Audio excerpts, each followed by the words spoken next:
Hi, everyone. This is Grant at Cause Artist. Welcome to episode 236 of the Disruptors for Good podcast.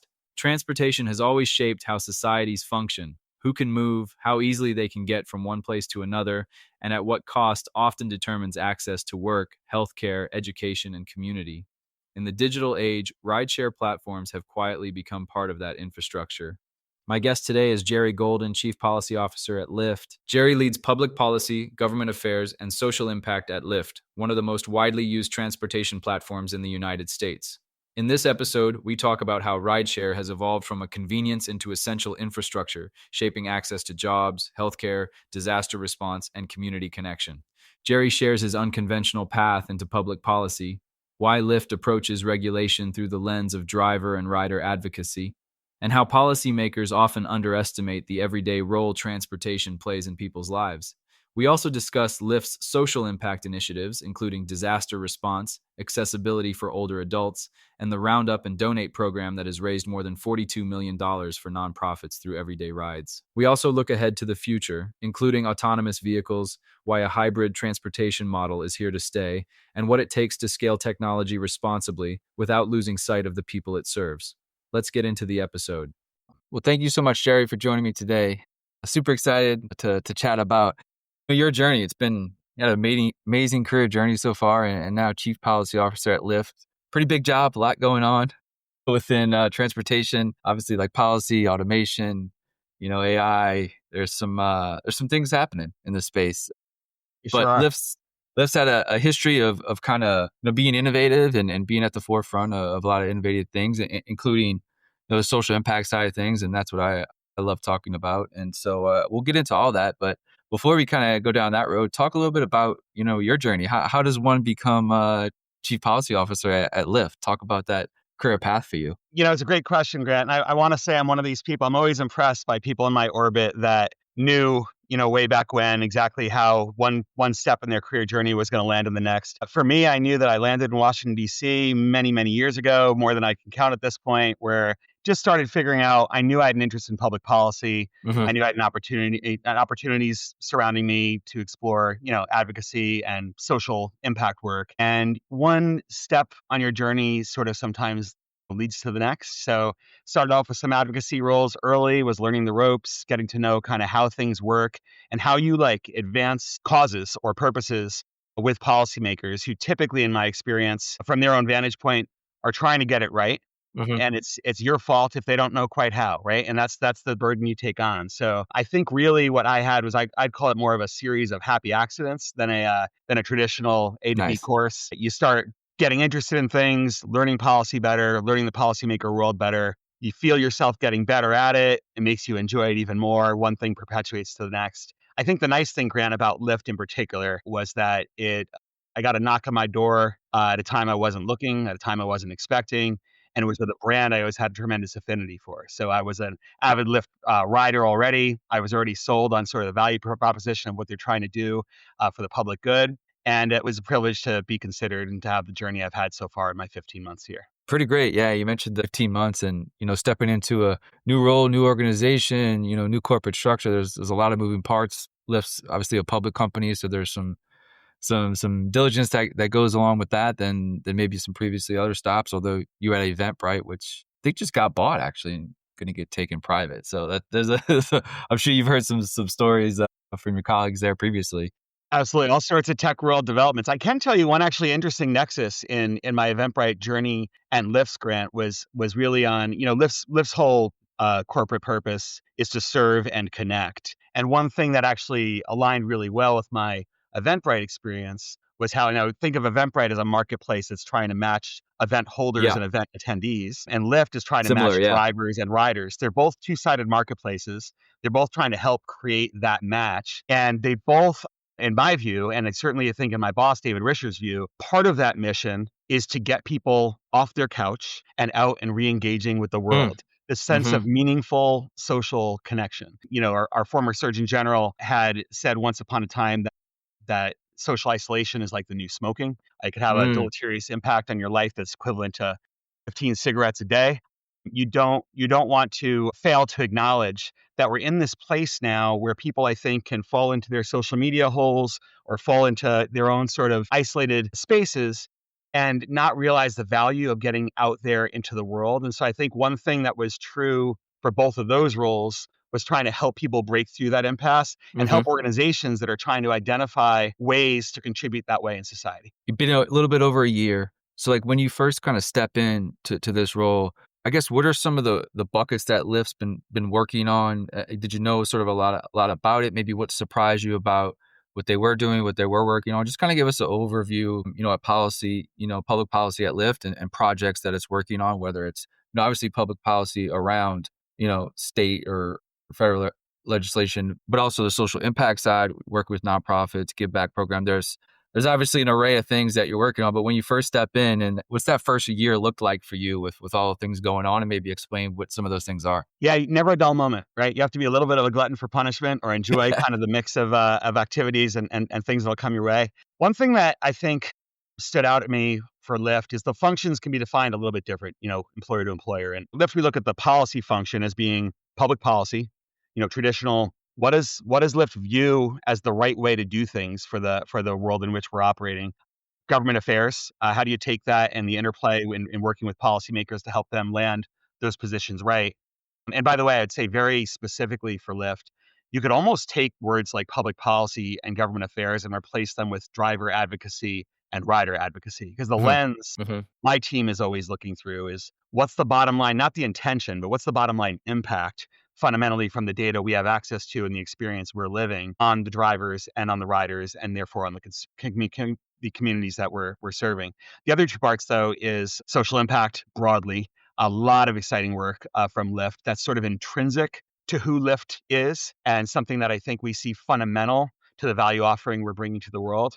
And sustainability, just all the requirements that you have in sort of keeping your company moving forward with the world. Being in DC, you obviously, you're talking to a lot of people around policy. One of the questions I just had was, I guess, what is the policy framework at we're right now, right? I mean, Lyft is obviously everywhere. Like ride sharing has obviously scaled globally. What are some of the topics that Lyft has to talk about now with policymakers? What are some of the things that policymakers are worried about? What do they really like about the sector? Just maybe talk about conversations around where we're at now within the policy ecosystem and what's being worked on that's maybe pro Lyft or maybe things that you guys have to navigate that is trying to make people understand maybe a different thought process. I think I think the good news is there's a very sincere effort on Lyft's part to ensure that when we're showing up to engage with, say, an elected official or a regulator who's trying to figure out how to make things function properly, that you're stepping into as much alignment as you can in the view of fundamentally they're wired to ensure the people they're serving are getting the service at the right level, the way that they fundamentally need it. And that's our goal too. So whether you always start at the same point or not, trying to find, okay, where are they really trying to go with this? And can we either help them achieve the goal they've already set out, or is there a way we can sort of influence the direction of that goal to ensure it lands the way that they want it to and that would be best for drivers and for riders? A couple examples I'll give you are the affordability crisis that Americans are facing, or really people throughout the world, I think, are facing at different levels. Oftentimes in budget crunched environments, you might have state or local governments thinking, how do I bring in more income for this or that? Should I add a tax or a fee to a ride share? Because maybe that feels sort of like an extra thing that not everyone really needs. And it often can be used that way, just like any other service or feature. But also to remind them that, one of the primary uses we see for rideshare in day-to-day life is getting people from transportation deserts to Mm. fundamental needs, getting you to that first and last mile to give you access to the train or to the bus or to the other parts of your journey, giving you access to basic things in life that you're going to count on for getting to and from work, access to groceries and healthcare or to vote or whatever fundamental needs of the day might be, and ensure that you're not accidentally turning something that has become a daily part of life, like a rideshare opportunity, into something that feels like out of reach for a broad swath of the population that relies upon it. So there are other things that come in there besides taxes and fees. It's how do we make sure insurance costs are as reasonable as possible? This can feel like boring stuff, but riders really feel it in the dollars and cents they're paying for a ride in a highly competitive and low margin business. And two, drivers will feel it, because when those costs get out of range with where they should be, you see less demand to meet the driver supply. And so we look at this, a cadre of drivers in any given city or town that are typically people that are looking for supplemental income. You have another job, you're a student, you're a caregiver, you're juggling other needs. Maybe you're transitioning between jobs, or you're new to the area, or fundamentally you need more income for a particular point in time. And oftentimes the driver flexibility, our drivers tell us, 'cause I sit down all the time, Grant, with our drivers. We have community events all around the country to make sure we're having these direct conversations on things. And one of the things you really get out of it is like the ability in a lot of drivers' cases to get up on a given Tuesday morning and say, I've been caring for my aging parent right now. Today's not the best day to do much, but there's going to be a 2-hour appointment they have later on. I'm going to go do a few rides during that period. But next week, I'm actually have the freedom to work every hour of every day that I can do. And I want to make sure I have that flexibility too. So some of it's also ensuring we're giving the flexibility, the independence, and the support that our drivers need. I imagine a big policy topic is driverless vehicles, and that brings a lot of different dynamics, whether it's, less human drivers, but could mean more safety on the road. So maybe for riders and then other riders as well. There's obviously going to be a shift. I think we're still a ways away from it, from this being enacted at real scale, where we start to see impacts on different things, but it will come. So like, I guess how early on maybe do you and the team kind of discuss it, think about maybe, hey, right now is going to look much different than 5 years from now, maybe in a lot of different angles. I guess how do you and the team maybe discuss, those type of topics that affect both riders, obviously drivers, maybe a local economy in a lot of ways, obviously local policymakers, not just at a federal level. But, I guess just talk about that transition that's going to be happening. Yeah, it's a great question. As a little bit of a tech nerd myself, it's something that I think is just exciting for the world. The promise of AVs is exciting to get your arms around. It's difficult for me, or I think anyone I work with, to envision a model that isn't hybrid for an extremely long time into the future. There's going to be a need for the human drivers we're serving today, and that's not going anywhere. But our service, and our purpose will remain constant with what it is today. It's to serve and it's to connect. You bring AVs onto our platform, we're fundamentally interested in providing the basics of what our riders want from us: provide reliable rides, support those drivers as part of our hybrid network, collaborate with our partners and policymakers to ensure the full potential of AVs is reached in a way that's convenient, in a way that's safe, and in a way that we're sort of moving along this journey together.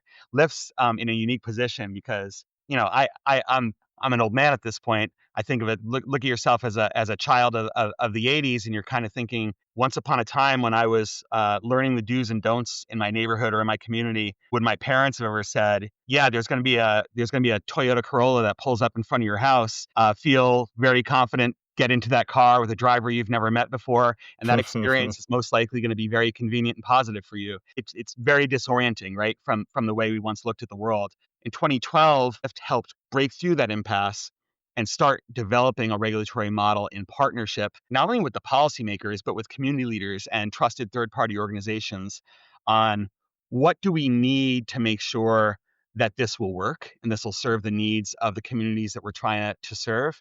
And you have to really engender trust and credibility in that process. So now that's 2012 through 2015, 2025. In 2025, we try to be the best possible partner on some of the autonomous vehicle opportunities too. It's again ensuring we are taking the best possible approach to these partnerships ourselves.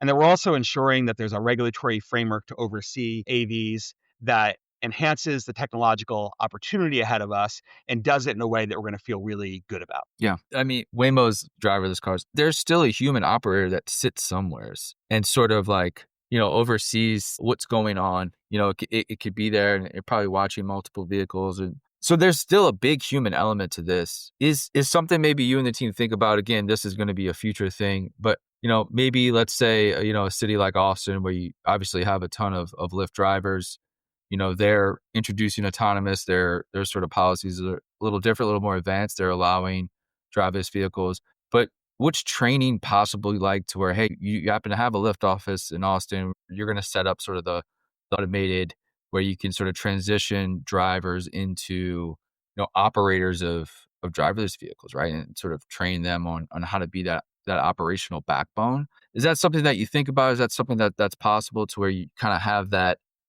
mature of the industry that doesn't sort of obviously leave people behind, at scale that's uncomfortable for maybe a local economy? Yeah, so totally understand the point. It's a good one. Like, I think fundamentally, we look at a very small percentage of Americans that are taking rideshare on as regular of a basis that we think they will be Uh, each year after year. uh-huh. And that's the journey we've already seen in our experience as a company. So I do think the untapped marketplace is so gigantic that that's part of why we're still viewing an enormous pathway ahead for driver cars and enormous pathway that'll positively supplement that through autonomous vehicles. And we're also looking at our role as oftentimes really the partner to autonomous vehicle companies. So, for example, we might not be the company that's building the cars or building the automated driving systems that'll support that technology, but we've had great success in building what we think is everything else for Mhm. a successful autonomous vehicle journey. We're used to providing the in-ride experience, the safety layers that you count upon, the customer service, the demand generation, the marketplace management, the things that are intrinsic in it. And I think one thing that you mentioned Waymo, but they and any other partner that we're engaging with will look to Lyft for it, and they'll say, gosh, you already have millions of Americans every day who look at an app they trust, it's yours. They're used to going to it. And one of the things we can provide is more access to sort of commercialize at scale new technology and get people used to it through an app and through an experience that they've learned to count on for convenience and trust. Yeah, distribution essentially. Yeah, no question. You are just the operating system for, the future of transportation. That's how I look at a lot of these platforms are. I want to kind of move into, we mentioned sort of a little bit of social impact angle. Lyft's Roundup program, over $42 million that riders have contributed. Pretty massive number. A very passive way to give back, which is the most convenient way and the most way people engage with. I guess talk about that program, what it looks like now, but also maybe what that looks like in the future. Yeah, no question. So first, the Roundup and Donate opportunity has been tremendous. You may have seen, Grant, only this past week on Giving Tuesday, we actually did a lot of work to especially promote the program, because when you think about Lyft, you have millions of riders getting in these cars every day. And oftentimes in our experience, you find that most people want to do all the good they can for the world if you make it as easy for them as possible to do. And so one of the things that Roundup and Donate does is just say, listen, you can open your app, you go to that bottom right corner, click profile, go to the lower left and click donate. You have 22 organizations. They range, think USO, American Red Cross, Goodwill, United Way, to give essentially, if your ride is $8.88, that Mhm. last 12 cents to that organization every time that you take a ride. So you set it and forget it. You ever want to go back in and change the organization? You ever want to go in and withdraw? That's certainly within your capability of doing. But it's exciting for us to see the appetite there. What we did recently is we told all of our riders is going to Giving Tuesday. If you do so on that day, every ride that you take, not only is Lyft going to match every Mhm. one of these roundups, but our CEO, David Risher, out of his own wallet, is going to also match. You get 3 times the impact on that day. Essentially, Epic. that 42.5 million number to me is even more impressive when you think the average amount that's being rolled up is only about 38 cents. So Yeah. there's quite a bit Yeah. of variety. But think about, forgive the cliche, but I was thinking in quick monikers like this, but this is an opportunity for your small change to make big change. And every time you think of all these small change, just me, ride after ride after ride, you, ride after ride after ride, the communities and networks we have, ride after ride after ride, and how it's a fairly seamless way to have an impact on the communities that I don't want to open up a can of worms.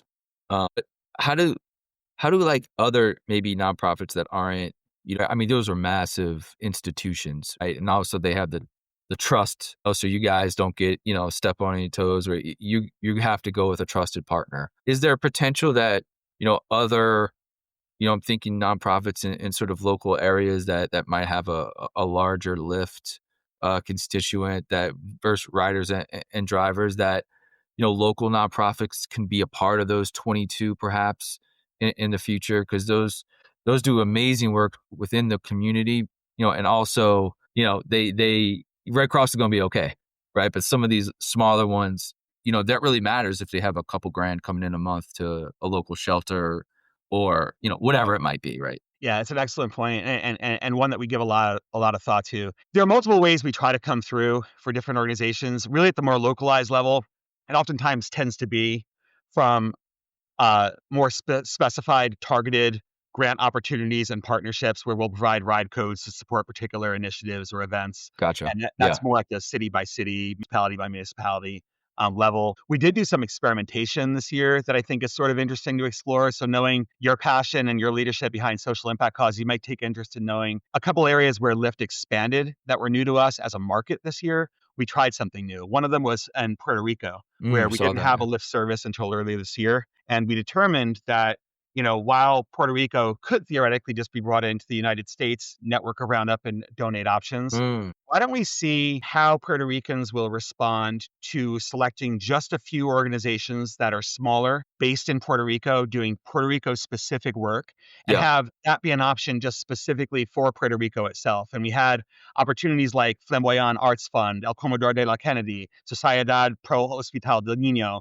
These are, forgive my bad Spanish, by the way, but these are organizations that are looking for real impact, putting tremendous passion and sweat into serving fellow Puerto Ricans, and now Roundup and Donate gets to serve those communities specifically. We tried it again quite recently in Quebec, where we took 3 organizations that were dedicated to poverty and homelessness, which, by the way, for my team, one of the things we love finding is if it's already consistent with Lyft's corporate values and the policymakers we're working with and trying to be partners with tell us, gosh, we've got a pretty big homelessness initiative here. We're looking for all the partners we can to say, okay, well, we found a few organizations, they're local, they're desperate for the change, they're desperate for the impact that we can help provide. We can both get them more impact through Roundup and Donate, and even maybe get them some more brand impact by having their names appear on our app. So if you're in Quebec today, your opportunities are focused on those localized organizations. And I don't want to overpromise where the future holds. I can just say that we're very aware that you can have a really special impact through finding these local organizations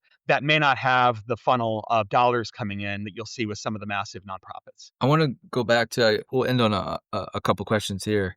One would be going back to the policy front, and we kind of touched on a little bit.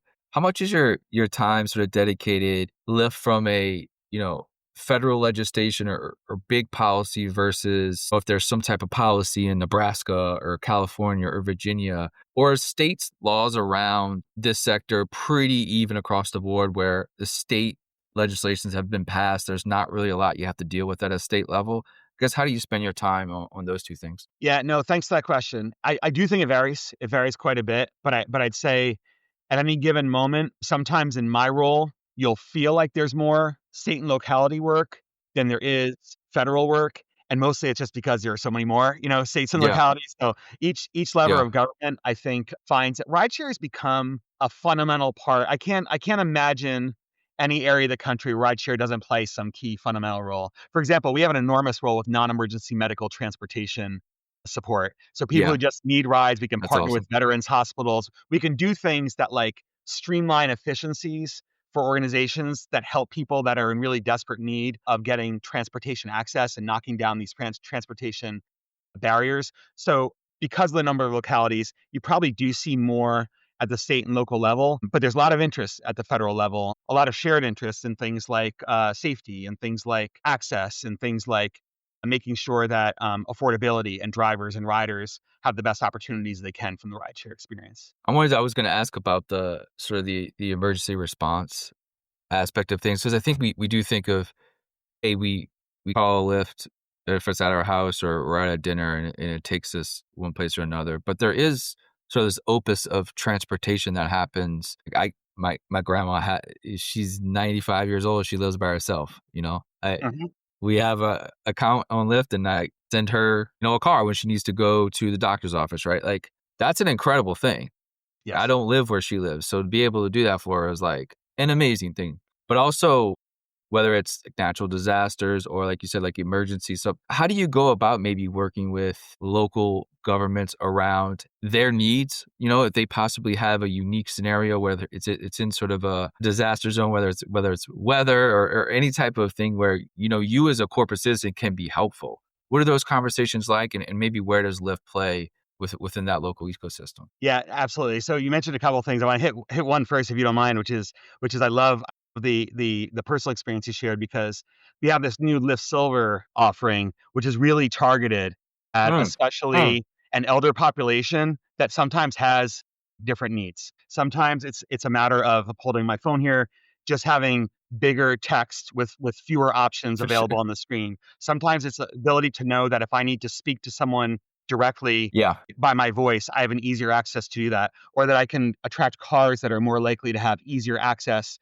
getting in and out of a vehicle, or even the ability for my adult child to help fund my app for me, and to correct. automatically have Correct. tracking on my journey if you want to keep half an eye out on how mom's getting to her appointment or whatever the case might be. So a lot of the innovations we're doing are experimenting with ensuring that we're serving real people having real needs, and that we're listening when we're having these conversations and we're getting these ideas, that we're actually saying, you know what, this is something we can actually do something with. And that's a special innovation that I'm proud that Lyft brought to market only this past year. And I'm glad you mentioned the disaster relief work.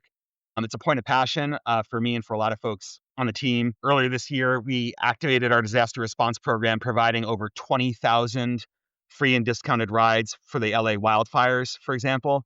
People who just like were living their daily lives and no Wow. fault of Yeah. their own suddenly found like, holy wow, like I don't have any of the things, any of the standards, reliability that I used to think I had is now in question. What's something that Lyft can do? I tell a lot of friends who do like social impact work that are thinking like, what are the biggest learnings you've had from yours? What are the things I can take with mine? And I always say like, start with where you're strong. Like we know what we're best at is matching people with the places they need to go. And so like the number one way we'll try to come through are finding ways we can usually do something in times of crisis that will help show up for the fact that you may not have the financial capability for the ride you need. You might be looking for an extra helping hand. And that's a way for us to show up in the community. So disaster relief becomes a really big part. I'd say like, think of the categories on what we call the lift up programming broadly, not just round up and donate, but the things we try to do for the world. A lot of it is, disaster relief. Other components range from jobs access. Sometimes you find the difference between landing a job and a lost opportunity often comes down to that ride.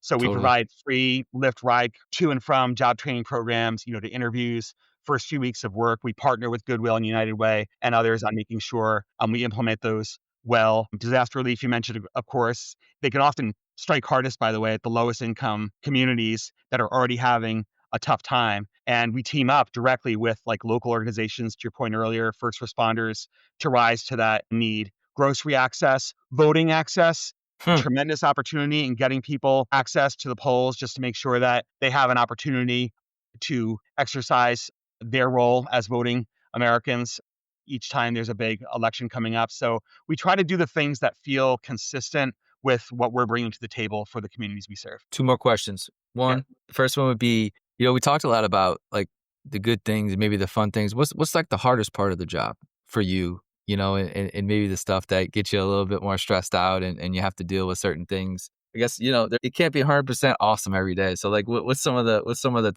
tough decisions you have to make or tough things that you have to deal with this role? I'll say it this way. I try my hardest, Grant, to look at it as the happiness advantage, which you might be familiar with as a concept, but fundamentally recognizing the things that are hardest about my job are also part of what like I perversely maybe love most about the job. Mm, The issues I face on a given day are almost never exactly the same as the day before. It's a new spin on an old challenge, or it's an entirely new technology or policy sphere or public service need that we need to help tackle differently. So I think maybe the number one challenge about it would be the relentless nature of it. yeah. It's not the kind of job where, no rest for the weary kind of thing. You have to really love it and appreciate that showing up the right way when it matters really matters. And you don't always get to choose when that timing is. You just have to be at the ready to show up when you're tapped. You also know I'm chief policy officer at Lyft. I work at a company I love, for a boss I love, with a team I admire and I learn from every day. Not everyone, most people don't get that kind of opportunity. So instead of sort of, feeling bad for yourself about something being extra hard at one time or another, to remember that you're in a great position of privilege to have the impact that you have. Last question is just a little bit about the future, and obviously this is a dynamic sector to be in. Things are changing, like you said, every day is something different. But what are some of the maybe goals and successes you and the team might like to achieve over the next maybe like 3 years or so? I guess, what do you maybe head down on, and maybe what are some of those successes you'd like to have happen? Yeah, thanks for that question. One of the biggest things I can say is anytime you really believe in a service you're associated with, you want to help more people get exposure to it. So one, helping just Lyft continue to grow and it's been happening under this team's leadership. It's been a really, really exciting time to be at Lyft. But there are a ton of people that don't have the Lyft app, don't know that's another place that they can check and see like, oh, is my price and pickup time maybe better through another opportunity? I think that's a great thing for all people to use, and is the kind of thing, like in the same way they talk about be aware of your price of coffee each morning. It's the kind of thing, these things really add up and matter to most of us over time. And then to make sure that, like, if we're encouraging people to take that step and to embark on that journey, that it's a good one. And so, like, what are the ways that my team can show up to ensure that, like, where our business is going matches where the public policy roads are going as well, so that we can either help the business or help the policymakers match those. So for me, like, I don't know that I have a specific thing in the next few years other than to say, the technology is constantly changing, evolving, growing, adapting. We want to utilize it for the best interest of the riders and drivers we're serving, but we also want to help make sure that we are tapping into the expertise we have access to and sharing it with those who need that access. Amazing. Thanks so much, Jerry. Congrats on the new job. This has been a great conversation. Love to dive deep into people's sort of day to day and just their career journey to get to a cool place in life and a cool career and a job, right? It's you could tell by your enthusiasm that you love it, and to have that in a company setting, like, that's what makes companies roll, man. So congrats so far on your career journey, and best of luck to you and the team, man, for the next 5 years. Thanks so much, Grant. Thanks for all you do. The pleasure's all mine.